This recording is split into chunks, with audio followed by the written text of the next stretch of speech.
ಕರ್ತನ ಅತಿ ಪರಿಶುದ್ಧ ನಾಮಕ್ಕೆ ಸ್ತೋತ್ರವಾಗಲಿ. ವೀಕ್ಷಣೆ ಮಾಡ್ತಾ ಇರುವ ಎಲ್ಲ ನನ್ನ ಸೋದರ ಸಹೋದರಿಗೂ, ನನ್ನ ಫಾಲೋವರ್ಸ್ಗೂ, ನನ್ನ ಸಬ್ಸ್ಕ್ರೈಬರ್ಸ್ಗೂ ಎಲ್ರಿಗೂ ಯೇಸು ಕ್ರಿಸ್ತ ನಾಮದಲ್ಲಿ ವಂದನೆಗಳನ್ನು ಅರ್ಪಿಸುತ್ತಾ, ಇನ್ನು ನಮ್ಮ ಚಾನಲನ್ನು ಯಾರನ್ನ ಸಬ್ಸ್ಕ್ರೈಬ್ ಮಾಡಿಲ್ಲ ಅಂದರೆ, ಯಾರೇ ಈ ವಿಡಿಯೋನ ಮೊದಲನೇ ಸಾರಿ ನೀವೇನ ವೀಕ್ಷಣೆ ಮಾಡೋದಾದರೆ ನಮ್ಮ ಚಾನಲನ್ನು ಸಬ್ಸ್ಕ್ರೈಬ್ ಮಾಡ್ಕೊಳ್ಳಿ. ನಿಮಗೆ ದೇವರ ವಾಕ್ಯವನ್ನು, ದೇವರ ಲೇಖಾನುಸಾರದ ವಾಕ್ಯಗಳು ನಮ್ಮ ವಿಡಿಯೋದಲ್ಲಿ ಕನ್ನಡದಲ್ಲಿ ಬರುವಂಥದ್ದಾಗಿದೆ. ಯಾರ್ಯಾರು ಕನ್ನಡ ಜನರು, ಕನ್ನಡ ವೀಕ್ಷಕರು ಇದನ್ನು ನೋಡ್ತಾ ಇದ್ರೆ ಅನೇಕ ಕನ್ನಡ ವಿಶ್ವಾಸಿಗಳಿಗೆ ಇದನ್ನ ವಿಡಿಯೋಗಳನ್ನ ಶೇರ್ ಮಾಡಿ ಅಂತ ಕೇಳುತ್ತಾ, ನಾವು ಇವತ್ತು ತಮ್ಲೈನ್ ನಲ್ಲಿ ಹೇಳಿದ ಪ್ರಕಾರವಾಗಿ ನಾವು ನೋಡುವುದಾದರೆ, ಇವತ್ತು ಅನೇಕ ವಿಶ್ವಾಸಿಗಳು ಒಂದು ಕಲ್ಟ್ ಬೋಧನೆಯಲ್ಲಿ ಬಿದ್ದಿರ್ತಾರೆ. ಅವ್ರಿಗೆ ವಾಕ್ಯ ಅರ್ಥ ಆಗದಿರಾ ಇದು ಬೋಧಕರು ಹೇಳ್ತಾ ಇದಾರೆ, ಇದು ನಿಜ ಇರ್ಬೋದೇನೋ ಅನ್ಕೊಂಡು ಅನೇಕರಿದ್ದಾರೆ. ಆದ್ರೆ ದೇವರ ಮಕ್ಕಳೇ, ಇದು ನಿಮ್ಮ ಒಂದು ವಿಶ್ವಾಸಕ್ಕೆ, ನೀವು ಎಷ್ಟು ದಿನದಿಂದ ನೀವು ಚರ್ಚ್ಗೆ ಹೋಗಿದ್ದೀರೋ ನನಗೆ ಗೊತ್ತಿಲ್ಲ, ಆದ್ರೆ ಈ ಒಂದು ವಾಕ್ಯ ನಿಮಗೊಂಥರ ಸ್ವಲ್ಪ ನಿಮ್ಮನ್ನ ಹೊರಗಡೆ ಕರ್ಕೊಬಂದು ಬೈಬಲ್ ಅಲ್ಲಿ ಏನ್ ಹೇಳುತ್ತೆ ಪಾಪದ ಬಗ್ಗೆ ಅನ್ನೋ ಒಂದು ಅರಿವನ್ನ ಮೂಡಿಸುವ ಒಂದು ಪ್ರಮುಖವಾದ ಒಂದು ವಿಡಿಯೋ ಆಗಿದೆ. ಯಾಕೆ ಈ ತರ ಹೇಳ್ತಾ ಇದೀನಿ ಅಂದ್ರೆ, ಇವತ್ತು ಅನೇಕರು ಏನು ಬೋಧನೆ ಮಾಡ್ತಾರೆ, ಏನು ಬೋಧನೆಯನ್ನ ನೀವು ಕಲಿತಿರ್ತೀರ ಅಂದ್ರೆ, ಕೆಲವು ಜನ ನಾವು ಒಂದು ಪಾಪ ಮಾಡ್ತಾ ಇದೀರಿ, ಏನು ಒಂದು ವ್ಯಭಿಚಾರ ಪಾಪದಲ್ಲಿ ಬಿದ್ದಿರ್ತೀರ ಅಂದಾಗ ಕೆಲವರು ಪ್ರಾರ್ಥನೆ ಮಾಡೋದು ಹೆಂಗಿರುತ್ತಂದ್ರೆ, ವ್ಯಭಿಚಾರದ ಆತ್ಮ ಬಿಟ್ಟೋಗಲಿ, ಕಳ್ಳತನ ಮಾಡೋದಾದ್ರೆ ಕಳ್ಳತನದ ಆತ್ಮ ಮಾಡ್ತಾ ಇರುವಂತ ಆತ್ಮ ಬಿಟ್ಟೋಗಲಿ, ಚಾಡಿ ಹೇಳುವ ಆತ್ಮ ಬಿಟ್ಟೋಗಲಿ, ಆಸೆಯನ್ನು ಹುಟ್ಟಿಸಿರುವ ಆತ್ಮ ಓಡೋಗಲಿ, ರೋಗ ತಂದಾಕಿರೋ ಆತ್ಮಗಳು ಓಡೋಗಲಿ ಅಂತೇಳಿ ಈ ತರ ನಾವು ಒಂದು ಬೋಧನೆಯನ್ನ ಕೇಳ್ಕೊ ಬಂದಿರ್ತೀರಿ. ನಿಮ್ಮ ಪ್ರಾರ್ಥನೆಗಳು ಕೂಡ ಇದೇ ತರ ನೀವು ಮಾಡುವಂತರಾಗ್ತೀರಿ. ಆ ಒಂದು ನನ್ನ ಮಗನಲ್ಲಿರುವ ಆ ವ್ಯಭಿಚಾರದ ಆತ್ಮ ಬಿಟ್ಟೋಗಲಿ, ನನ್ನ ಮಗನಲ್ಲಿರುವ ಆ ಕಳ್ಳತನ ಆತ್ಮ ಬಿಟ್ಟೋಗಲಿ, ಚಾಡಿ ಹೇಳುವ ಆತ್ಮ ಬಿಟ್ಟೋಗಲಿ ಅಂತ ಹೇಳಿ ಅನೇಕರು ನೀವು ಉಪವಾಸಗಳನ್ನ ತೆಗೆದುಕೊಂಡು ಕೂಡ ಪ್ರಾರ್ಥನೆ ಮಾಡಿರ್ತೀರಿ ಈ ವಿಡಿಯೋದಲ್ಲಿ ನೋಡೋರು. ಆದ್ರೆ ಎಲ್ಲ ಪಾಪವನ್ನ ನಾವೇನ್ ಮಾಡ್ತಾ ಇದ್ದೀರಿ, ದುರಾತ್ಮನ ಮೇಲೆ ಏನಾಗ್ತೀರಿ, ಆಗ್ತಾ ಇರ್ತೀರಿ. ಸೈತಾನನ ಈ ತರ ನಮಗೆ ಪಾಪ ಮಾಡಿಸ್ಬಿಟ್ನು.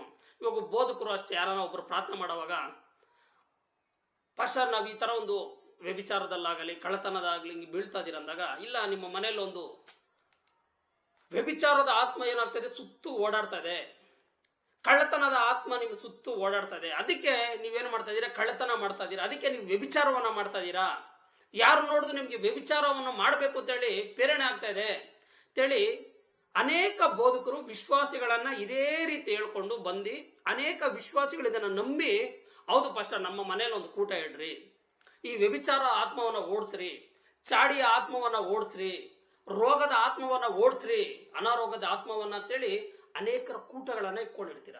ಮಾಟ ಮಂತ್ರ ಆತ್ಮಗಳು ಹೋಗಲಿ ಅಂತೇಳಿ ಅನೇಕರು ಪ್ರಾರ್ಥನೆಯನ್ನ ಕೂಟಗಳನ್ನ ಇಟ್ಕೊಂಡಿರ್ತೀರ.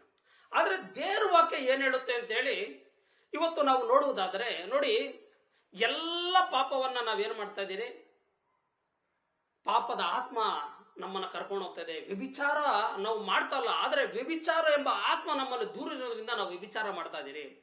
ಕಳ್ಳತನ ನಾವು ಮಾಡಬಾರ್ದು ಅನ್ಕೊಂಡಿದ್ದೀರಿ ಪಾಪವನ್ನ, ಆದ್ರೆ ಕಳ್ಳತನ ಒಂದು ಆತ್ಮ ನನ್ನಲ್ಲಿ ಸೇರ್ಕೊಂಡ್ಬಿಟ್ಟಿದೆ, ಆಸೆ ಎಂಬ ಆತ್ಮ ನನ್ನಲ್ಲಿ ಸೇರ್ಕೊಂಡ್ಬಿಟ್ಟಿದೆ ಅಂತೇಳಿ ಅನೇಕ ಕ್ರೈಸ್ತವರು ಇದೇ ರೀತಿ ಅನ್ಕೊಂಡಿರ್ತೀರ. ಆದ್ರೆ ಪಾಪದಲ್ಲಿ ಸ್ವಲ್ಪ ಸ್ಟಡಿ ಮಾಡಿದಾಗ, ನೀವು ಥಿಯಾಲಜಿ ಪ್ರಕಾರವಾಗಿ ನೋಡುವುದಾದ್ರೆ ಬೈಬಲ್ ಏನ್ ಹೇಳುತ್ತೆ ಅನ್ನೋದ್ರ ಬಗ್ಗೆ ನೋಡೋಣ. ನಾವು ನೋಡುವುದಾದ್ರೆ ಆದಿಕಾಂಡದಲ್ಲಿ ಮೊದಲನೇದಾಗಿ ಪಾಪ ಆದಾಮ್ ಅವ್ವ ಮಾಡಿರುವಂತ ಸಂದರ್ಭವನ್ನ ನೋಡ್ತೀವಿ. ಅದು ಎಲ್ಲರಿಗೂ ಗೊತ್ತಿರುವ ಒಂದು ಸಂದರ್ಭ. ವಿಶ್ವಾಸಿಗಳಿಗೆ ತಿನ್ನಬಾರದು ಹಣ್ಣನ್ನ ಏನು ಮಾಡಲು ಅವ್ವ ತಿಂದಳು, ಅವ್ವ ಏನ್ ತೆಗೆದುಕೊಂಡ್ಲು, ಆ ಹಣ್ಣನ್ನ ಮತ್ತೆ ತನ್ನ ಆದಾಮನಿಗೆ, ತನ್ನ ಗಂಡನಿಗೆ ಕೊಟ್ಲು, ಅಲ್ಲಿ ಪಾಪ ಆರಂಭವಾಯಿತು ನಮ್ಮ ಚರಿತ್ರೆ ಎಲ್ಲ ವಿಶ್ವಾಸಿಗಳಿಗೂ ಗೊತ್ತಿರುತ್ತೆ, ಎಲ್ರಿಗೂ ಗೊತ್ತು ಕ್ರೈಸ್ತವದಲ್ಲಿ. ಅದರಲ್ಲಿ ಆದಿಕಾಂಡ 3ನೇ ಅಧ್ಯಾಯ 13ನೇ ವಚನದಲ್ಲಿ ದೇವರೊಂದು ಮಾತು ಹೇಳ್ತಾರೆ. ಯಾಕಮ್ಮ ಅವ್ವ ನೀನು ಈ ಹಣ್ಣನ್ನ ತಿನ್ನಬಾರದು ಅಂತ ಹೇಳಿದ್ರು ಕೂಡ ನೀನು ಯಾಕೆ ಅದನ್ನ ತಿಂದೆ ಅಂತ ಕೇಳಿದಾಗ ಆಕೆ ಏನ್ ಹೇಳ್ತಾಳೆ ಅಂದ್ರೆ, 11ರಿಂದ 13ರಲ್ಲಿ ನೋಡಿದ್ರೆ ಕೊನೆಯ ವಚನದಲ್ಲಿ 13ನೇದಲ್ಲಿ, ಸರ್ಪವು ನನ್ನನ್ನು ವಂಚಿಸಿತು, ನಾನು ತಿಂದೆ ಎಂದು ಉತ್ತರ ಕೊಡ್ತಾಳೆ. ಏನಂತೆ, ಸರ್ಪ ಆಕೆಯನ್ನೇನು ಮಾಡ್ತಂತೆ, ವಂಚಿಸಿತು. ಇಲ್ಲಿ ಸೈತಾನನು ಸರ್ಪ ಒಂದು ಹಣ್ಣನ್ನ ತೆಗೆದುಕೊಂಡು ಬಂದು ಅವರ ಬಾಯಲ್ಲಿ ಇಟ್ಟು ಇದನ್ನ ತಿನ್ನೋತ ಹೇಳಿಲ್ಲ, ಆ ಹಣ್ಣನ್ನ ಅದನ್ನು ಮುಟ್ಟೋದು ಕೂಡ ಹೇಳಿಲ್ಲ. ಅದೇನಂತೆ, ಸರ್ಪವಳನ್ನ ವಂಚಿಸುವುದು ಅಂತ ನೋಡ್ತೀವಿ.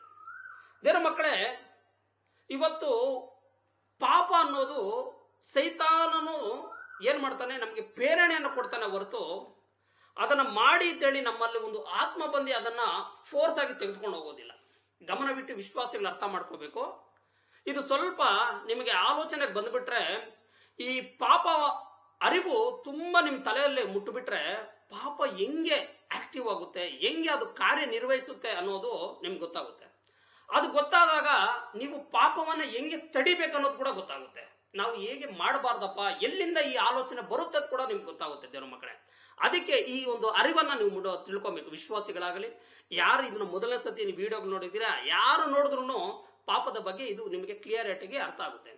ಇವತ್ತು ಸರ್ಪ ಏನ್ ಮಾಡುತ್ತೆ, ಈ ಹಣ್ಣು ಈ ರೀತಿ ಇದೆ, ಇದನ್ನ ತಿಂದ್ರೆ ನೀವು ಏನಾಗ್ತೀರಾ, ದೇವರಾಗ್ತೀರಾ ಅಂತ ಹೇಳೋದು ಹೊರತು ಅದನ್ನ ಏನು ಮಾಡಿದ್ರು ಎತ್ಕೊಬಂದು ಹಣ್ಣನ್ನ ತಿನ್ನೋದಾಗಲಿ ಹಣ್ಣನ್ನ ತಿನ್ನಿಸೋದಾಗ್ಲಿ ಮಾಡಿಲ್ಲ. ಅವನೇನು ಮಾಡಿದ್ರು ಪ್ರೇರೇಪಣೆಯನ್ನು ಕೊಟ್ಟನು. ನಿಮಗೆ ಅರ್ಥ ಆಗಬೇಕಂದ್ರೆ ನೋಡಿ, ಒಂದು ಪಾಪ ಎಲ್ಲಿ ಆರಂಭ ಆಗುತ್ತಂದ್ರೆ ನಿಮ್ಮ ಹೃದಯದಲ್ಲಿ ಆಲೋಚನೆ ಬರುತ್ತೆ. ಏನ್ ಬರುತ್ತೆ, ನಮಗೆ ಒಂದು ಆಲೋಚನೆ ಬರುತ್ತೆ. ಆಲೋಚನೆ ಏನಾಗುತ್ತೆ, ಆಸೆಯಾಗಿ ಮಾರ್ಪಡುತ್ತೆ. ಏನಾಗುತ್ತೆ, ಫಸ್ಟು ಇದನ್ನ ಗಮನವಿಟ್ಟು ನೋಡ್ಬೇಕು, ಕೇಳಿಸ್ಕೋಬೇಕು ನೀವು. ಫಸ್ಟು ಏನಾಗುತ್ತೆ, ನಿಮ್ಮ ಹೃದಯದಲ್ಲಿ ಪಾಪ ಮಾಡಬೇಕಂತ ಆಲೋಚನೆ ಬರುತ್ತೆ. ಆ ಆಲೋಚನೆ ಏನಾಗುತ್ತೆ, ಆಸೆ ರೂಪಕ್ಕೆ ಬರುತ್ತೆ. ಆ ಆಸೆ ಏನಾಗುತ್ತೆ, ಮನುಷ್ಯನನ್ನ ಎಲ್ಲಿ ಕರ್ಕೊಂಡು ಹೋಗುತ್ತೆ, ಕ್ರಿಯಾರೂಪಕ್ಕೆ ತೆಗೆದುಕೊಂಡು ಹೋಗುತ್ತೆ. ನೋಡಿ, ಪಾಪ ಎಲ್ಲುಟ್ಟಾಗುತ್ತೆ, ಫಸ್ಟ್ ನಿಮ್ಮ ಹೃದಯದಲ್ಲಿ ಆಲೋಚನೆ ಆಗುತ್ತೆ. ಆಲೋಚನೆ ಆದಾಗ ಆಸೆ ಆಗುತ್ತೆ. ಆಸೆ ಆದಾಗ ಏನಾಗುತ್ತೆ, ಕ್ರಿಯಾರೂಪಕ್ಕೆ ಬರುತ್ತೆ. ಕ್ರಿಯಾರೂಪಕ್ಕೆ ಬಂದಾಗ ಅದು ಏನಾಗುತ್ತೆ, ಅಭ್ಯಾಸವಾಗುತ್ತೆ. ಅಭ್ಯಾಸವಾದಾಗ ಆ ವ್ಯಕ್ತಿ ಏನಾಗುತ್ತೆ, ವ್ಯಸನಕ್ಕೆ ಬೀಳ್ತಾನೆ. ಆ ವ್ಯಸನ ಏನಾಗುತ್ತೆ, ಅವನನ್ನ ಬಂಧಿಸುವಂತದ್ದಾಗಿದೆ. ನಿಮಗೆ ಇನ್ನೊಂದ್ಸತಿ ಇದನ್ನ ಅರ್ಥ ಆಗಬೇಕು ಅಂತ ಹೇಳ್ತಾ ಇದ್ದೀನಿ. ಇದು ಸ್ವಲ್ಪ ಪದಗಳು ನಿಮಗೊಂಥರ ಸಾರಿ ಫಾರ್ ಮೈ ವರ್ಡ್ಸ್, ಯಾಕಂದ್ರೆ ಇದು ಈ ಒಂದು ಸನ್ನಿವೇಶವನ್ನ ತೆಗೆದುಕೊಳ್ಬೇಕು. ಯಾಕಂದ್ರೆ ಇವತ್ತು ಅನೇಕರು ಏನ್ ಹೇಳ್ತಾ ಇದಾರೆ, ನಾನು ವ್ಯಭಿಚಾರವನ್ನ ಮಾಡಕ್ ನಾನು ಇಷ್ಟ ಬಿದ್ದಿಲ್ಲ, ಆದ್ರೆ ವ್ಯಭಿಚಾರದ ಆತ್ಮ ನನ್ನಲ್ಲಿ ಬಂದ್ಬಿಡ್ತು ಅಂತ ಹೇಳ್ತಾರೆ. ಅದಕ್ಕೆ ನಿಮಗೆ ಇದನ್ನ ಅರ್ಥ ಆಗ್ಬೇಕು ಅಂತ ಸ್ವಲ್ಪ ನಾನು ಓಪನ್ ಮೈಂಡ್ ಅಲ್ಲಿ ನಿಮಗೆ ರಾ ಆಗಿ ಈ ಒಂದು ಇದನ್ನ ಹೇಳ್ತೀನಿ. ಯಾಕಂದ್ರೆ ಅರ್ಥ ಆಗಬೇಕು ಜನರಿಗೆ. ಅರ್ಥ ಆಗೋದಕ್ಕೋಸ್ಕರ ಇದನ್ನ ಸಂದರ್ಭವನ್ನ ತೆಗೆದುಕೊಂತೀನಿ. ಒಂದು ಸ್ತ್ರೀಯನ್ನ ನೀನು ನೋಡಿದಾಗ ಫಸ್ಟ್ ನಿನ್ನ ಹೃದಯದಲ್ಲಿ ಏನಾಗುತ್ತೆ, ಆಲೋಚನೆ ಬರುತ್ತೆ, ನಾನು ಪಾಪಕ್ಕೆ ಬೀಳಬೇಕು ಅಂತ. ಬಿದ್ದಾಗ ಆ ಆಲೋಚನೆ ಬಂದಾಗ, ಆ ಹೃದಯದಲ್ಲಿ ಆಲೋಚಿಸಿದಾಗ ಅದು ಏನಾಗುತ್ತೆ, ನಿನಗೆ ಆಸೆ ಹುಟ್ಟುತ್ತೆ. ಅದರ ಮೇಲೆ ಆಸೆಯಿಂದ ಏನಾಗುತ್ತೆ, ನೀನು ಕ್ರಿಯಾರೂಪಕ್ಕೆ ಬರ್ತೀಯ. ಕ್ರಿಯಾರೂಪಕ್ಕೆ ಬಂದಾಗ ಏನಾಗುತ್ತೆ, ಅಭ್ಯಾಸ ಆಗುತ್ತದೆ. ಅಭ್ಯಾಸ ಆದಾಗ ಅದೇನಾಗುತ್ತೆ, ನಿನಗೆ ವ್ಯಸನವಾಗುತ್ತೆ. ವ್ಯಸನವಾದಾಗ ಅದೇನಾಗುತ್ತೆ, ಅದರಿಂದ ನೀನೇನಾಗ್ತೀಯ, ಬಂಧನದಿಂದ ಏನಾಗ್ತೀಯ, ಸಿಕ್ಕಾಕೊಂಡ್ಬಿಡ್ತೀಯ. ಇವತ್ತು ನೀವು ಯಾರನ್ನ ಕುಡುಕರನ್ನ ನೋಡಿ, ಯಾರನ್ನ ಧೂಮಪಾನವನ್ನ ಮಾಡೋರು ನೋಡಿ, ಯಾರನ್ನ ವ್ಯಭಿಚಾರವನ್ನ ಮಾಡೋರು ನೋಡಿ, ಅವರೆಲ್ಲ ಹೇಳೋ ಪಾಯಿಂಟು ಏನಂದ್ರೆ, ಯಾರು ಪೂರ್ತಿಯಾಗಿ ಒಂದೇ ಸತಿ ಒಂದು ಫುಲ್ ಬಾಟ್ಲ್ ಆಗಲಿ ಒಂದು ಪ್ಯಾಕ್ ಸಿಗರೇಟ್ ಆಗಲಿ ಯಾರು ಕಲ್ತಿರಲ್ಲ. ಅವರ ಸ್ಟಾರ್ಟಿಂಗ್ ಆರಂಭ ಹೆಂಗಿರುತ್ತಂದ್ರೆ, ಅವರ ಆಲೋಚನೆ ಅವ್ರ ಮನಸ್ಸಿಗೆ ಬಂದಿರುತ್ತೆ ಕುಡಿಬೇಕು ಅಂತ. ಆ ಕ್ರಿಯಾ ರೂಪಕ್ಕೆ ಏನು ಬರುತ್ತೆ, ಸ್ವಲ್ಪ ಒಂದು ಪೆಗ್ ಆಗಲಿ, ಒಂದು 90 ಆಗಲಿ, ಒಂದು ಸಿಗರೇಟ್ ಆಗಲಿ ಅಭ್ಯಾಸ ಮಾಡ್ಕೊಂತಾರೆ. ಅದು ಏನಾಗುತ್ತೆ, ಕ್ರಿಯಾರೂಪಕ್ಕೆ ಬಂದಾಗ ಆ 90 ಏನಾಗುತ್ತೆ, ಇನ್ನೂ ಸ್ವಲ್ಪ ಜಾಸ್ತಿ ಕ್ವಾರ್ಟರ್ ಆಗುತ್ತೆ. ಕ್ವಾರ್ಟರ್ ಏನಾಗುತ್ತೆ, 1.5 ಆಗುತ್ತೆ. 1.5 ಏನಾಗುತ್ತೆ, ಹಾಫ್ ಬಾಟ್ಲ್ ಆಗುತ್ತೆ. ಹಾಫ್ ಬಾಟ್ಲ್ ಆಗಿ 1 ಆಗಿರುತ್ತೆ. ಇದು ಏನಾಗುತ್ತೆ, ಅಭ್ಯಾಸವಾದಾಗ ಕ್ರಿಯಾರೂಪಕ್ಕೆ ಬಂದಾಗ ಅದೇನಾಗುತ್ತೆ, ಅಭ್ಯಾಸ ರೀತಿ ಏನಾಗುತ್ತೆ, ತೊಡಗುತ್ತೆ. ಅಭ್ಯಾಸವಾದಾಗ ಏನಾಗುತ್ತೆ, ಅದಕ್ಕೆ ವ್ಯಸನರಾಗ್ತಾರೆ. ವ್ಯಸನರಾದಾಗ ಏನಾಗುತ್ತೆ, ಅದರಿಂದ ಬಂಧಿತರಾಗ್ತಾರೆ. ವ್ಯಸನವಾಗಿ ಅವರು ಡೈಲಿ ಏನೋ ಸ್ವಲ್ಪ ಧೂಮಪಾನ ಆಗಲಿ ಮದ್ಯಪಾನ ಆಗಲಿ ತೆಗೆದುಕೊಳ್ಳಬೇಕು, ಅಭ್ಯಾಸ ಆಗ್ಬಿಡುತ್ತೆ. ಸ್ವಲ್ಪ ಅದರ ಟೇಸ್ಟ್ ನೋಡಿ ಹೊರಗಡೆ ಬರೋಣ ಅಂತ ಹೇಳಿದವರು ಎಷ್ಟೋ ಜನ ಇವತ್ತು ಸಿಕ್ಕಾಕೊಂಡು ಅದರಿಂದ ಹೊರಗಡೆ ಬರಕ್ಕಾಗ್ದಿರೋ ಎಷ್ಟೋ ಜನ ಇದ್ದಾರೆ. ಒಂದು ಆಯ್ತು, ಒಂದು ಮೆಸೇಜ್ ಮಾಡಿರೋದ್ರಿಂದ ಅವರ ಜೀವಿತಗಳನ್ನೇ ಏನಾಗಿದೆ, ಬದಲಾಯಿಸ್ಕೊಂಡ್ಬಿಟ್ಟಿರ್ತಾರೆ. ಬಂಧನದಿಂದ ಸಿಕ್ಕಾಕೊಂಡು ಅದರಿಂದ ಹೊರಗಡೆ ಬರಕ್ಕಾಗ್ದಿರ ಏನಾಗಿದ್ದಾರೆ, ಇದ್ದೋಗಿರ್ತಾರೆ. ದೇವರ ಮಕ್ಕಳೇ, ಇಲ್ಲಿ ನಾವು ನೋಡಬೇಕಾದ್ರೆ ಈ ಪಾಪ ಅನ್ನೋದು ಸೈತಾನನು ನಮ್ಮಿಂದ ಪ್ರೇರಣೆಯಾಗಿ ಅವನು ಮಾಡಿಸ್ತಾನ ಅಂತ ನೋಡೋದಾದ್ರೆ ಅಲ್ಲ. ಅದು ಏನು ಮಾಡುತ್ತಂದ್ರೆ, ಅವನು ಯಾವ ರೀತಿ ಇರ್ತಾನಂದ್ರೆ, ಆದಿಕಾಂಡ 4ನೇ ಅಧ್ಯಾಯವನ್ನ ನಾವು ನೋಡೋದಾದ್ರೆ ಅಲ್ಲಿ ಕಾಯನನು ಮತ್ತು ಹೇಬೇಲನನ್ನ ನೋಡ್ತೀವಿ. ಅದರಲ್ಲಿ ದೇವರು ಒಂದು ಮಾತು ಕಾಯನನ ಹತ್ರ ಮಾತಾಡ್ತಾರೆ. 4ನೇ ಅಧ್ಯಾಯ 7ನೇ ವಚನದಲ್ಲಿ, ಪಾಪವು ನಿನ್ನನ್ನು ಹಿಡಿಯಬೇಕೆಂದು ಬಾಗಿಲಲ್ಲಿ ಹೊಂಚಿಕೊಂಡಿರುವುದು, ಆದರೂ ನೀನು ಅದನ್ನು ವಶ ಮಾಡಿಕೊಳ್ಳಬೇಕೆಂದು ಹೇಳಿದನು. ನೋಡಿ, ಪಾಪ ಅನ್ನೋದು ನಮ್ಮ ಹೃದಯ ಎಂಬ ಬಾಗಿಲಲ್ಲಿ ಏನಾಗುತ್ತೆ, ಅದು ಹೊಂಚಿ ಹಾಕೊಂಡು ಕಾಯ್ತಾ ಇರ್ತದೆ. ಈ ಮನುಷ್ಯನನ್ನ ಯಾವ ರೀತಿ ನಾವು ಪಾಪದ ಕಡೆಗೆ ನಡೆಸಬೇಕು ಅಂತೇಳಿ ಸೈತಾನನು ಸದಾ ಕಾಲ ಒಂದು ಮನುಷ್ಯನನ್ನ ಏನ್ ಮಾಡ್ತಾ ಇರ್ತಾನೆ, ವಂಚನೆಗೆ ಹಾಕಿರ್ತಾನೆ, ಕಾಯ್ತಾ ಇರ್ತಾನೆ. ಒಂದು ಸುಂದರವಾದ ಒಂದು ಸ್ತ್ರೀ ಹೋಗೋದಾಗಲಿ, ಆ ಹುಡುಗಿ ನಮ್ಮನ್ನ ನಗದಿ ಮಾತಾಡ್ಸೋದಾಗಲಿ, ಒಂದು ಫ್ರೆಂಡು ಬಾರೋ ಸ್ವಲ್ಪ ಪಾರ್ಟಿಗೆ ಹೋಗೋಣ ಬಾರೋ ಅಂತ ಕೇಳೋದಾಗಲಿ, ಬಾರೋ ಒಂದು ಟೀ ಕುಡ್ಕೊಂಡ್ ಬರೋಣ, ಒಂದು ದಮ್ ಹಾಕೊಂಡ್ ಬರೋಣ ಅಂತ ಕರೆಯೋದಾಗಲಿ, ಇವೆಲ್ಲ ಏನಂದ್ರೆ ಸೈತಾನನು ಒಂದು ಮನುಷ್ಯನನ್ನ ವಂಚನೆ ಆಗ್ತಾ ಇರ್ತಾನೆ. ಬಾರೋ ಈ ವಸ್ತುವನ್ನ ಕಳ್ಳತನ ಮಾಡ್ಕೊ ಬರೋಣ ಅನ್ನೋದು, ಇದೆಲ್ಲ ಎಲ್ಲಾಗುತ್ತಂದ್ರೆ ನಮ್ಮ ಹೃದಯದಲ್ಲಿ ಫಸ್ಟ್ ಆಗುತ್ತೆ. ಆ ಹೃದಯದಿಂದ ಆಲೋಚನೆಯಾಗಿ ಆ ವಸ್ತುವನ್ನ ತೆಗೆದುಕೊಂಡು ಹೋಗಿ ಆ ವಸ್ತುವನ್ನ ಮಾಡಿದ್ರೆ ಅದರಿಂದ ಆಗುವ ಅನುಕೂಲಗಳು, ಆಸೆ ಎಲ್ಲ ಮೊದಲೇ ಫಸ್ಟ್ ಕ್ಯಾಲ್ಕುಲೇಷನ್ ಆಗ್ಬಿಟ್ಟಿರ್ತಾನೆ ಮನುಷ್ಯ. ಅದೇ ರೀತಿ ಪಾಪ ಅನ್ನೋದು ಈ ರೀತಿ ನಮ್ಮ ಹೃದಯದ ಆಲೋಚನೆ ಪಡಿಸಿ, ಆಲೋಚನೆ ಏನಾಗುತ್ತೆ ಆಸೆ ರೂಪಕ್ಕೆ ತಂದಿ, ಆ ಆಸೆ ರೂಪ ಕ್ರಿಯಾ ರೂಪಕ್ಕೆ ತಂದಿ, ಆ ಕ್ರಿಯಾ ರೂಪ ಅಭ್ಯಾಸಕ್ಕೆ ತಂದಿ, ಆ ಅಭ್ಯಾಸ ಏನಾಗುತ್ತೆ ವ್ಯಸನದಲ್ಲಿ ನಡೆಸಿ, ಆ ವ್ಯಸನದಿಂದ ಅವನೇನಾಗ್ತಾ ಇದ್ದಾನೆ, ಬಂಧಿತನಾಗ್ತಾ ಇದ್ದಾನೆ. ಇದು ನಮ್ಮ ಪಾಪಕ್ಕೆ ಬಿದ್ದಿ ವ್ಯಸನರಾಗ್ತಾ ಇರುವ ಜನರು, ನಾವು ವಿಶ್ವಾಸಿಗಳು. ಕರೆಕ್ಟ್ ಅಲ್ವಾ? ಇವತ್ತು ಎಷ್ಟು ಜನ ಸ್ವಲ್ಪ ಪಾಪ ಮಾಡೋಣ ಅಂತೇಳಿ ಅದರಲ್ಲಿ ಮುಳುಗೋಗಿ ಅದರಲ್ಲಿ ಬಂಧಿತರಾಗಿ ಎಷ್ಟು ಜನ ಇದ್ದೀರಾ? ನೀವೇ ನಿಮ್ಮ ಊಹೆಗಳನ್ನ ಮಾಡ್ಕೊಳ್ಳಿ. ಸ್ವಲ್ಪ ನೋಡೋಣ, ಸ್ವಲ್ಪ ಆಯ್ತು ಮೆಸೇಜ್ ಮಾಡೋಣ, ಸ್ವಲ್ಪ 90 ಹಾಕೋಣ ಅಂತೇಳಿ ಕಲ್ತವರು ಇವತ್ತು ಅದನ್ನ ಬಿಡಕ್ಕಾಗ್ದಿರಾ ಎಷ್ಟು ರೋಗದಿಂದ ನೀವು ಬಂಧನ ಆಗಿರ್ತೀರಾ ಯೋಚನೆ ಮಾಡಿ. ಪಾಪ ಅನ್ನೋದು ಮನಸ್ಸಿನಲ್ಲಿ ಎಷ್ಟಾಗ್ತದೆ. ಇವತ್ತು ಅನೇಕರು ಏನ್ ಹೇಳೋದು ಅಂದ್ರೆ, ಪಾಸ್ಟರ್ಗಳು ಕುಡಿಕದ ಆತ್ಮ ಬಿಟ್ಟು ಹೋಗಲಿ. ಎಲ್ಲಿದೆ ಕುಡಿತ ಆತ್ಮ? ಆತ್ಮ ಅನ್ನೋದು ಕುಡಿತ ಅನ್ನೋ ಒಂದು ಆತ್ಮ ಇದೆಯಾ? ಸಿಗರೆಟ್ ಸೇದೋ ಒಂದು ಆತ್ಮ ಇದೆಯಾ? ಚಾಡಿ ಹೇಳುವ ಆತ್ಮ ಒಂದು ಇದೆಯಾ? ವ್ಯಭಿಚಾರದ ಒಂದು ಆತ್ಮ ಇದೆಯಾ? No no no. ಇದೆಲ್ಲ ಬೈಬಲ್ ಇಂದ ಔಟ್ಸೈಡ್ ಮಾತುಗಳಿದೆಲ್ಲ. ಮನುಷ್ಯನು ಕಲ್ಪಿಸುವಂತ ಆತ್ಮಗಳಿವೆಲ್ಲ. ಸುಮ್ಮನೆ ಸುಳ್ಳೇಳುವಂತ ಆತ್ಮಗಳು. ಏನಂತ, ಈ ಸುಳ್ಳೇಳುವ ಆತ್ಮ ಇದೆ, ವ್ಯಭಿಚಾರದ ಆತ್ಮ ಇದೆ ಅಂತೇಳಿ ಅವರೇ ಅವೆಲ್ಲ ಬೈಬಲ್ ಇಂದ ಔಟ್ಸೈಡ್ ತಗೊಂಡು ಇದನ್ನ ಅನೇಕ ವಿಶ್ವಾಸಿಗಳಿಗೆ ಹೇಳಿ ಭಯಭೀತರಾಗಿ ಮಾಟ ಮಂತ್ರ ಇದೆಲ್ಲ ನಿಮ್ಮ ಮನೆಗೆ ಒಂದು ಪ್ರಾಯರ್ ಮಾಡ್ಬೇಕು, ನಾವು ಕೂಟ ಇಡಬೇಕು, ರೋಗದ ಆತ್ಮ ಇದೆ, ಕಳ್ಳತನದ ಆತ್ಮ ಇದೆ, ನಿಮ್ಮ ಗಂಡನಿಗೆ ವ್ಯಭಿಚಾರದ ಆತ್ಮ ಸೇರ್ಕೊಂಡ್ಬಿಟ್ಟಿದೆ, ನಿನ್ನ ಮಕ್ಕಳಿಗೆ ದುರಾತ್ಮ ಯಾವುದು ಸೇರಿಬಿಟ್ಟಿದೆ. ಇವೆಲ್ಲ ಏನಾಗ್ತದೆ, ಕಲ್ಟ್ ಬೋಧನಾಗಿದೆ. ಇದೆಲ್ಲ ರಾಂಗ್ ಇನ್ಫಾರ್ಮೇಶನ್ ಆಗಿದೆ ದೇವರ ಮಕ್ಕಳೇ. ಆದ್ರೆ ಪಾಪ ಅನ್ನೋದು ಹೆಂಗೆ ಉತ್ಪತ್ತಿ ಆಯ್ತು ಅಂತ ನಿಮ್ಗೆ ಇವಾಗ ಗೊತ್ತು. ಬಾಗಿಲಲ್ಲಿ ಎಲ್ಲ ಮನುಷ್ಯನಿಗೆ, ಭೂಮಿಯಲ್ಲಿರೋ ಎಲ್ಲ ಮನುಷ್ಯರಿಗೆ, ಎಲ್ಲ ವಿಶ್ವಾಸಿಗಳಿಗೆ ಹೃದಯದಲ್ಲಿ 24/7 ನಿನ್ನ ಹೃದಯ ನಿಲ್ಲೋ ತನಕ, ನೀನು ಈ ಭೂಮಿ ಮೇಲೆ ಇರೋ ತನಕ ಹೃದಯದಲ್ಲಿ ಏನಾಗ್ತದೆ, ಸೈತಾನನು ವಂಚನೆ ಹಾಕೊಂಡು ಕಾಯ್ತಾ ಇದ್ದಾನೆ. ಅದಕ್ಕೆ ಯೇಸು ಸ್ವಾಮಿ ಹೇಳಿದ್ದು, ನಾನು ನಿನ್ನ ಹೃದಯದಲ್ಲಿದ್ದೀನಿ, ಬಾಗಿಲನ್ನ ತಟ್ತಾ ಇದ್ದೀನಿ, ನನ್ನನ್ನು ಕರ್ಕೋ, ನಾನು ಬಂದು ನಿನಗೆ ವಾಸ ಮಾಡ್ತೀನಿ, ಸಮಾಧಾನ ಕೊಡ್ತೀನಿ, ಪಾಪದಿಂದ ಬಿಡಿಸ್ತೀನಿ, ಆ ಒಂದು ಆಲೋಚನೆಯಿಂದ ಬಿಡಿಸ್ತೀನಿ ಅಂತ ಅದಕ್ಕೆ ಯೇಸು ಕ್ರಿಸ್ತರು ಹೇಳಿದ್ರು. ಸದಾ ಕಾಲ 24/7 ಈ ಭೂಮಿಯಲ್ಲಿ ಇರೋ ತನಕ ನಿನಗೆ ಸೈತಾನನು ಈ ತರ ಒಂದು ಆಸೆಗಳನ್ನ, ಪಾಪದ ಮಾಡಿಸುವ ಒಂದು ಕ್ರಿಯೆಗಳನ್ನ ಏನ್ ಮಾಡ್ತಾನೆ, ಸಂದರ್ಭಗಳನ್ನ ತಂದಾಕ್ತಾ ಇರ್ತಾನೆ. ಇವತ್ತು ನಾನು ಹೇಳೋದು, ಅನೇಕ ವಿಶ್ವಾಸಿಗಳು ಇವತ್ತು ಪಕ್ಕದಲ್ಲಿ ಎಲ್ಲಾಡಿಕೆ ಹಾಕೋದ್ರು, ನಿನಗೆ ಆಲೋಚನೆ ಬಂದ್ರು ಅದನ್ನ ಅಲ್ಲಿಗೆ ನಿಲ್ಲಿಸ್ತಾ ಇದೆಯಾ. ಯಾಕೆ ನಿಲ್ಲಿಸ್ತಾ ಇದೆಯಾ ಅಂದ್ರೆ, ಯೇಸು ಕ್ರಿಸ್ತನು ನಿನ್ನಲ್ಲಿ ಇರೋದ್ರಿಂದ. ಎಷ್ಟೋ ಜನ ವಿಶ್ವಾಸಿಗಳು ಒಂದು ಪಾಪವನ್ನ ಮಾಡ್ಬೇಕಂದ್ರು ಅಲ್ಲಿಗೆ ಅವರು ತಡ್ಕೊಂತಾರೆ. ಯಾಕೆ ತಡ್ಕೊಂತಿದ್ದಾರೆ ಅಂದ್ರೆ, ಆಸೆಯನ್ನು ಅಲ್ಲೇ ಕಟ್ ಮಾಡ್ತಾರೆ. ಆಲೋಚನೆ ಬರ್ತಾ ಇದೆ, ಆಲೋಚನೆ ಬಂದ ಕಷ್ಟ ಏನ್ ಮಾಡ್ತಾರೆ, ಅಲ್ಲಿಗೆ ಕಟ್ ಮಾಡ್ತಾ ಇದಾರೆ, ಮುಂದಕ್ಕೆ ಹೋಗ್ತಲ್ಲ. ಆಸೆ ಎಂಬುದಕ್ಕೆ ಮುಂದಕ್ಕೆ ಹೋಗ್ತಲ್ಲ, ಕ್ರಿಯೆ ಅನ್ನೋದಕ್ಕೆ ಮುಂದಕ್ಕೆ ಹೋಗ್ತಲ್ಲ, ಅಭ್ಯಾಸ ಮಾಡ್ಕೊಂತಲ್ಲ. ದೇವರ ಮಕ್ಕಳೇ, ಇದು ದೇವರ ಆತ್ಮ ನಿನ್ನನ್ನು ಪರಿಶುದ್ಧಾತ್ಮ ನಡೆಸುವಂತದ್ದು ಕ್ರಿಯೆ ಆಗಿದೆ. ಈ ಪರಿಶುದ್ಧಾತ್ಮನ ಬಿಟ್ಟು ನಾವು ಮುಂದಕ್ಕೆ ಹೋದಾಗ ಈ ತರ ಒಂದು ಪಾಪಗಳನ್ನ ಮಾಡ್ತಾರೆ. ನಿಮಗೊಂದು ಚಿಕ್ಕ ಒಂದು ನಡೆದಿರೋ ಒಂದು ಘಟನೆಯನ್ನ ಹೇಳ್ಬೇಕು ಅಂತ ಇಷ್ಟ ಬೀಳ್ತಾ ಇದ್ದೀನಿ. ಏನಂದ್ರೆ, ಒಬ್ಬ ಕ್ರಿಶ್ಚಿಯನ್ ವ್ಯಕ್ತಿ ಏನು ಮಾಡಿದಂತೆ, ಕಳ್ಳತನ ಒಂದು ಕೇಸಿನಲ್ಲಿ ಏನು ಮಾಡಿದ್ರು, ಕೋರ್ಟ್ಗೆ ಹೋದ್ರಂತೆ. ಕಳ್ಳತನ ಮಾಡಿದ್ದಾನೆ ವಿಶ್ವಾಸಿ, ಸಿಕ್ಕಾಕೊಂಡಿದ್ದಾನೆ, ಪ್ರೂವ್ ಆಗಿದೆ.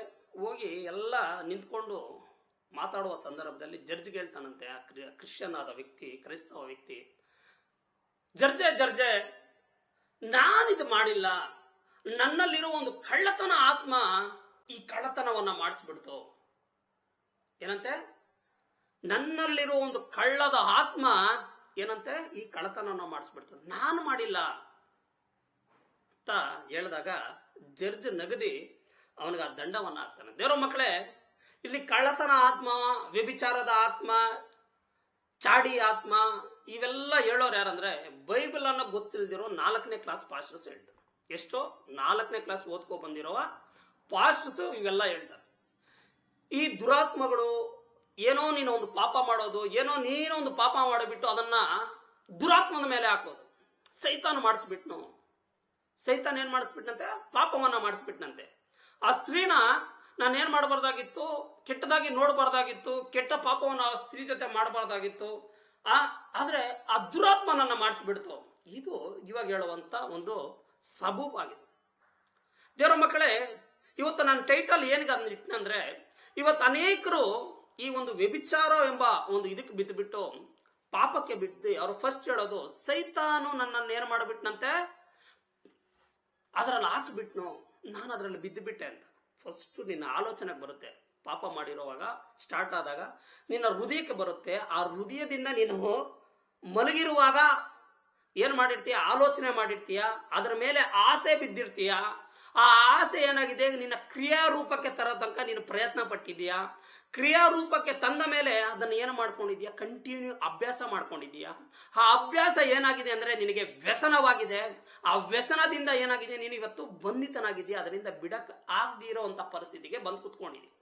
ಇದರಿಂದ ಸಾಲ್ವೇಷನ್ ಏನ್ ಪಾಸ್ ಅಂತ ಕೇಳೋದಾದ್ರೆ, ಯೇಸು ಕ್ರಿಸ್ತನು ಕೂಡ ನಿನ್ನ ಹೃದಯದಲ್ಲಿ ಇವತ್ತು ನಿಂತ್ಕೊಂಡು ಬಾಗಿಲನ್ನ ತಟ್ತಾ ಇದ್ದಾನೆ. ನನ್ನನ್ನ ಕರ್ಕೋಬಾ ಅಂತ. ದೇವರನ್ನ, ಯೇಸು ಕ್ರಿಸ್ತನನ್ನ ನೀನು ಮತ್ತೆ ನಿನ್ನ ಹೃದಯಕ್ಕೆ ಕರ್ಕೊಂಡ್ರೆ ಅವೆಲ್ಲ ಹೋಗಿ ಮತ್ತೆ ನೀನೇನಾಗ್ತೀಯ? ಶುದ್ಧನಾಗುವಂತ ಒಂದು ಚಾನ್ಸಸ್ ತುಂಬಾ ಇದೆ. ಅಲ್ಲ, 100% ಆಗ್ತೀಯ. ನೀನು ಮತ್ತೆ ಪಾಪವನ್ನು ಬಿಡುವಂತ ಚಾನ್ಸಸ್ ಇದೆ. ಯಾಕಂದ್ರೆ ನಾವು ಕೂಡ ಈ ಪಾಪ ಎಂಬ ವ್ಯಸನದಲ್ಲಿ ಇದ್ದೋ. I will experience. ನಾನು ಅದನ್ನ ಮಾಡಿ ಅದನ್ನ ಬಿಟ್ಟಿದ್ದೀನಿ. ಯಾಕಂದ್ರೆ ಯೇಸು ಕ್ರಿಸ್ತನ ನನ್ನ ಹೃದಯದಲ್ಲಿ ಬಂದು, ಯೇಸು ಕ್ರಿಸ್ತನ ನನ್ನ ಹೃದಯದಲ್ಲಿ ಬಂದಾಗ ನನ್ನ ಪಾಪವನ್ನ ನಾನು ಬಿಟ್ಟು ದೇವರ ಆಲೋಚನೆ ಪ್ರಕಾರವಾಗಿ, ಪರಿಶುದ್ಧಾತ್ಮನ ಆಲೋಚನೆ ಪ್ರಕಾರವಾಗಿ ಈ ಮನುಷ್ಯ ಇಲ್ಲಿ ನಾನು ಸಾಕ್ಷಿಯಾಗಿ ನಿಂತಿದ್ದೀನಿ. ದೇವರ ಮಕ್ಕಳೇ, ಇವತ್ತು ನೀವು ಅಷ್ಟೇ. ದೇವರ ಮಕ್ಕಳೇ, ಯಾರ್ಯಾರು ಈ ವ್ಯಸನಗಳಲ್ಲಿ ಮುಳುಗೋಗಿದ್ದೀರೋ, ಯೌವನಸ್ಥರು, ಇದು ನಾನಲ್ಲ, ಇದೊಂದು ನನ್ನ ಕಡೆ ಒಂದು ಪಾಪದ ಒಂದು ದುರಾತ್ಮ, ವ್ಯಭಿಚಾರದ ಒಂದು ದುರಾತ್ಮ, ಕಳ್ಳತನದ ಆತ್ಮ, ಕುಡಿಯುವ ಆತ್ಮ ಅನ್ಕೊಂಡು ನೀವೇನ ಇದ್ರೆ ನೀವು ಇದೇ ರೀತಿ ಇದ್ದು ಹೋಗ್ತೀರಾ ದೇವರ ಮಕ್ಕಳೇ. ಅದರಿಂದ ಹೊರಗಡೆ ಬರಕ್ಕಾಗಲ್ಲ. ಪಾಪವನ್ನ ದುರಾತ್ಮೇಲೆ ಹಾಕುವುದು ಅದು ಒಂದು ಪಾಪನೇ. ನೀವು ಆ ಕೆಲಸ ಮಾಡಕ್ ಹೋಗ್ಬೇಡ್ರಿ. ಆ ಆತ್ಮಗಳು ಯಾವೂ ಇಲ್ಲ. ಪಾಪ ಅನ್ನೋದು ಇದೆ. ಆ ಪಾಪವನ್ನ ಜಯಿಸಬೇಕಂದ್ರೆ ಯೇಸು ಕ್ರಿಸ್ತನ ನಿನ್ನ ಹೃದಯದಲ್ಲಿ ಬರಲೇಬೇಕು. ಆ ಯೇಸು ಕ್ರಿಸ್ತನ ನಿನ್ನ ಹೃದಯದಲ್ಲಿ ಬಂದ್ರೆ ಈ ಪಾಪ ಎಲ್ಲ ಹೋಗುವಂತದ್ದಾಗಿದೆ ಅಂತೇಳಿ ಈ ಒಂದು ಚಿಕ್ಕ ಒಂದು ಪಾಪದ ಮಾಡಿ ಪಾಪವನ್ನ ನೀವೇನ್ ಮಾಡ್ತಾ ಇದ್ದೀರಾ? ದುರಾತ್ಮಗಳ ಮೇಲೆ ಹಾಕೊಂಡು ದುರಾತ್ಮ ನನ್ನ ಮಾಡಿಸ್ಬಿಟ್ನು ಅನ್ಕೊಂಡಿರೋರು ಇದರಿಂದ ಹೊರಗಡೆ ಬನ್ನಿ ಅಂತ ಹೇಳುತ್ತಾ ಈ ಒಂದು ಚಿಕ್ಕ ಒಂದು ಸಂದೇಶವನ್ನು ಇಲ್ಲಿಗೆ ನಾನು ಮುಗಿಸ್ತಾ ಇದ್ದೀನಿ. ಇನ್ನು ಮುಂದಿನ ವಿಡಿಯೋಗಳಲ್ಲೇ ನಾವು ನೋಡುವಂತರಾಗೋಣ. ಇನ್ನು ದೇವರ ವಾಕ್ಯವನ್ನ ಹೇಳುತ್ತಾ ಇಲ್ಲಿಗೆ ನಿಲ್ಲಿಸ್ತಾ ಇದ್ದೀರಿ. ಯೇಸು ಕ್ರಿಸ್ತ ನಾಮದಲ್ಲಿ ಆಮೇನ್.